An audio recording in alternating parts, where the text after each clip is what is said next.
বন্ধুগণ, অভিষেক শর্মা মাত্র 9 রান করে আউট হলো।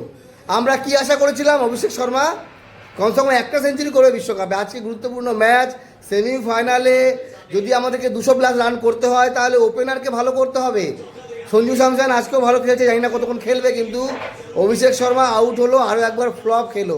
তো এই বিশ্বকাপে আমরা নাম্বার 1 ব্যাটসম্যানকে নিয়ে অনেক আশা করেছিলাম, বিশ্বের নাম্বার 1 টি-20 ব্যাটসম্যান, কিন্তু পারফরমেন্স নাম্বার 1-এর মতো হয়নি। সমালোচনা না, এটা হচ্ছে গিয়ে অ্যাকচুয়ালি হতাশা। এটা হতাশা বলতে পারেন যে টিম ইন্ডিয়া, আমরা ভারত সাপোর্টার যারা আছি তারা প্রত্যেকে আশা করেছিলাম অভিষেক শর্মা কমসে কম একটা বা দুটো সেঞ্চুরি মারবে, কিন্তু কানাডার প্লেয়ার সেঞ্চুরি মারছে, নিউজিল্যান্ডের মারছে, আমরা পারছি না। দেখা যাক কি হয়, কত রান করে। আবার সঞ্জু স্যামসন মারলো। তো সঞ্জু স্যামসনের ক্যাচ মিস হলো, দেখেন কি অবস্থা।